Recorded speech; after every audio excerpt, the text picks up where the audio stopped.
days. सूर्यास्त हो रहा है। हम उस बस्ती में हैं जिसमें त्रिपाल की छतों के नीचे दिहाड़ी मजदूर रहते हैं। ये वो हैं जो गगनचुंबी इमारतों को बनाने के लिए हर दिन 10 घंटे पसीना बहाते हैं, लेकिन खुद झुग्गी बस्तियों में रहते हैं। इनमें से अधिकतर मजदूर दलित हैं। दलित जिन्हें किसी जमाने में अछूत माना जाता था, जिनकी माली हालत ऐसी है कि एक दिन काम नहीं तो 2 जून की रोटी नसीब नहीं होती। झुग्गी बस्ती के बीच इन मजदूरों ने ईंटे गारे से 5 वर्ग मीटर का एक खास कमरा बनाया है। नीले रंग से पुता ये कमरा झुग्गी के बाकी कमरों से अलग नजर आता है। इन मजदूरों के लिए ये एक मंदिर है जो भगवान बुद्ध को समर्पित है।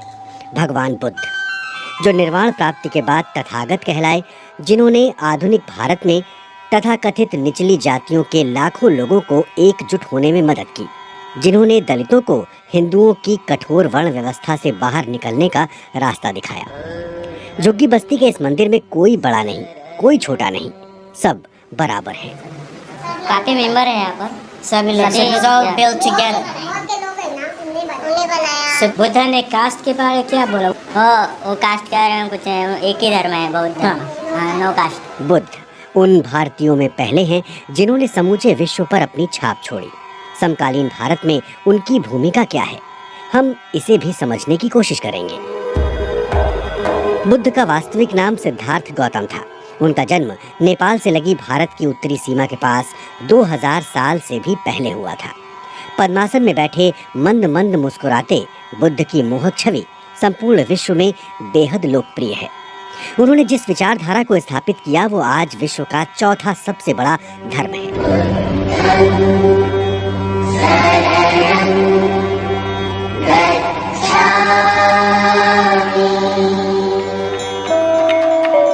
बुद्ध ने नैतिक दर्शन शास्त्र की जो धारा प्रवाहित की, उसे मानव सभ्यता के निर्णायक मोड़ों में से एक माना जाता है।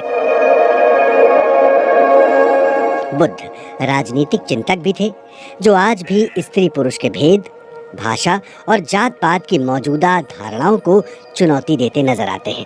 क्या ये एक और आधुनिक अवतार हैं?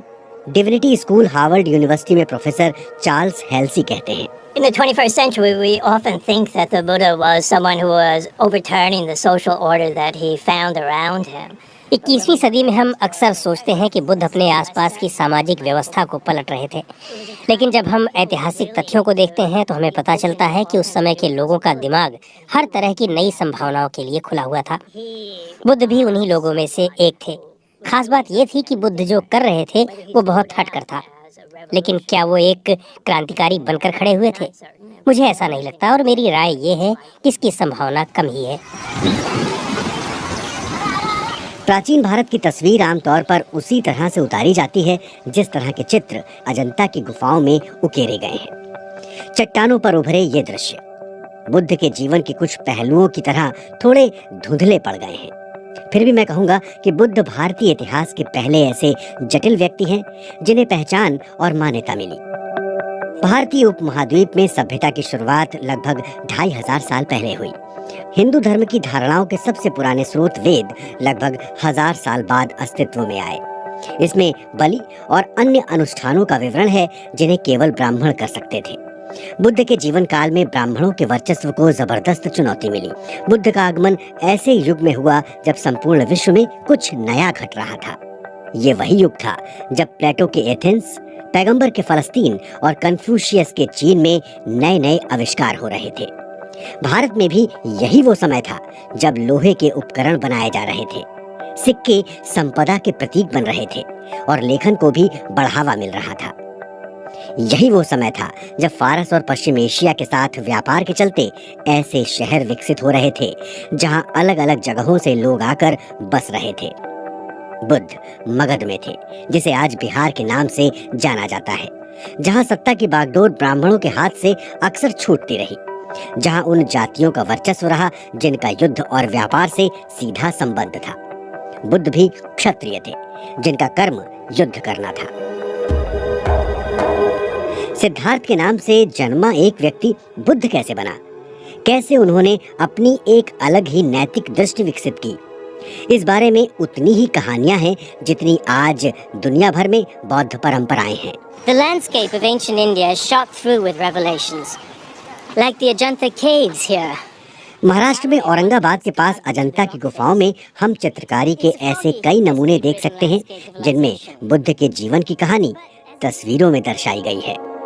लाड़ दुलार से पले बड़े सिद्धार्थ ने इंसान को एक दिन पीड़ा से छटपटाते देखा और उस पीड़ा ने उन्हें भी झकझोर कर रख दिया। उन्होंने गृह त्याग किया। पीड़ा से मुक्ति पाने के लिए सिद्धार्थ 6 वर्ष तक यहाँ से वहाँ भटकते रहे। इस दौरान उनकी क्या दशा हुई, पाली ग्रंथों में वो स्वयं बताते हैं। मेरा तन बेहद दुबला हो गया, इतना दुबला कि जब मैंने अपने पेट की त्वचा का स्पर्श किया तो मेरा हाथ सीधा रीढ़ में लगा। इसके बाद सिद्धार्थ उस अवस्था में पहुंचे जहां केवल आनंद था। ऐसी अवस्था जिसमें कोई इंद्रिय इच्छा नहीं होती, जिसमें कोई बुरा विचार नहीं आता। मेरे भीतर अथक दृढ़ता पैदा हुई, सचेत मस्तिष्क जागृत हुआ, मेरा चित्त शांत और एकाग्र हुआ। इसी अवस्था में रहते हुए मानसिक संघर्ष के बीच कई दिन बीतते चले गए। वसंत का मौसम था। सिद्धार्थ एक बोधि वृक्ष के नीचे बैठे थे। तभी उन्हें अचानक ये बात समझ में आई कि दुख की असल वजह क्या है और इसे दूर किस तरह से किया जा सकता है। उन्होंने इस रास्ते को मध्य मार्ग का नाम दिया, जिसमें बहुत अधिक मोह और बहुत अधिक वैराग्य दोनों से बचने की बात कही गई है। उनकी ये शिक्षा धम्म कहलाई, जो बहुत कठोर, बहुत सैद्धांतिक होने के साथ ही ऐसी थी जैसे गागर में सागर।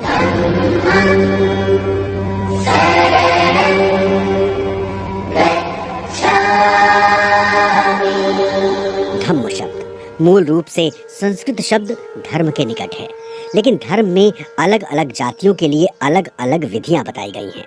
इसके विपरीत बुद्ध के धम्म में समस्त प्राणियों को एक ही दृष्टि से देखा गया है। अपनी शिक्षाओं में बुद्ध कहते हैं, जगत में हर प्राणी का समान संवेदना से सम्मान करो। बुद्ध दुखों से मुक्ति के लिए न केवल मध्य मार्ग बताते हैं, बल्कि एक नए समाज का खाका भी खींचते हैं। बुद्ध का समतावाद उस भाषा से भी स्पष्ट होता है जिसका प्रयोग वो अपने अनुयायियों को शिक्षा देने के लिए करते हैं। जहाँ ब्राह्मणों ने संस्कृत को देवताओं की भाषा और वेदों को तथाकथित निचली जातियों के लिए वर्जित बताया, वहीं बुद्ध ने बातचीत में संस्कृत की बजाय स्थानीय बोलियों का प्रयोग किया। इतना ही नहीं, उन्होंने पुरोहितों का भी विरोध किया। बुद्ध ने महिलाओं और तथाकथित निचली जातियों के लोगों के लिए शिक्षा का स्वागत किया। ये वो बातें थीं जिसकी ब्राह्मण व्यवस्था में मनाही थी। ब्राह्मण कहते थे कि किसी व्यक्ति की क्षमता और कर्म उसके जन्म यानी जाति के आधार पर तय होते हैं, लेकिन बुद्ध ने इस विचार को भी मानने से इनकार कर दिया। उन्होंने जन्म आधारित योग्यता की जगह कर्म आधारित योग्यता पर बल दिया। बुद्ध की शिक्षा का प्रसार मौखिक रूप में हुआ। ईसा पूर्व 3री सदी में बुद्ध की मृत्यु के बाद भारत के महान साम्राज्य निर्माता सम्राट अशोक ने दूर दूर तक अपने शासन का विस्तार किया और इसके साथ ही समूचे उपमहाद्वीप में बुद्ध की शिक्षा का प्रसार हुआ।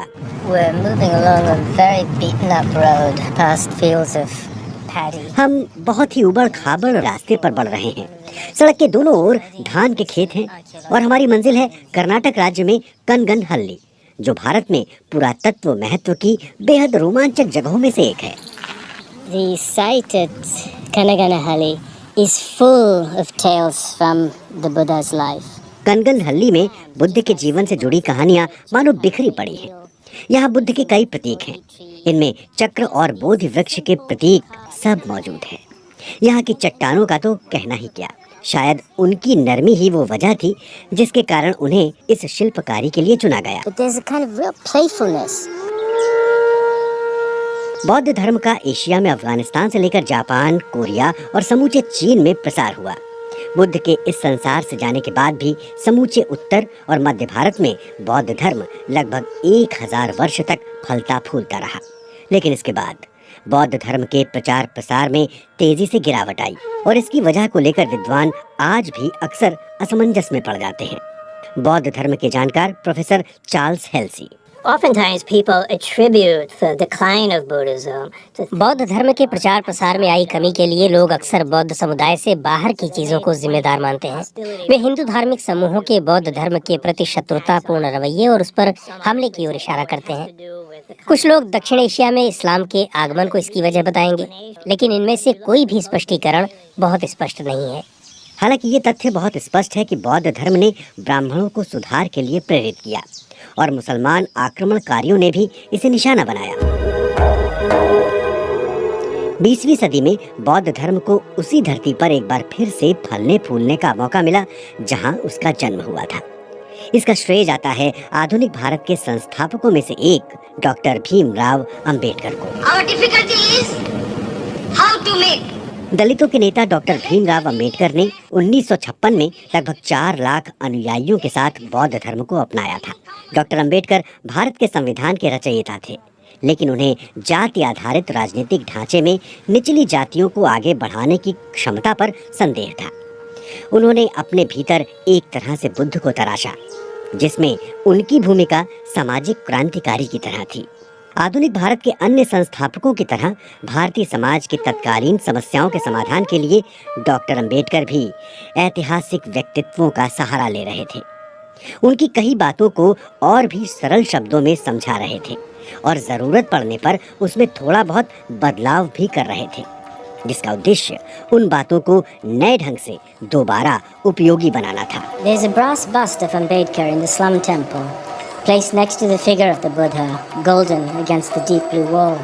मुंबई में दलित मजदूरों की जिस झुग्गी बस्ती से हमने बात शुरू की थी, उसी झुग्गी के मंदिर में भगवान बुद्ध की प्रतिमा के साथ ही अंबेडकर की पीतल की प्रतिमा रखी है। इस मंदिर में आने वाले वो लोग हैं जो कठोर परिश्रम करते हैं, जो थक कर चूर होने के बाद शाम को मंदिर आ सकते हैं।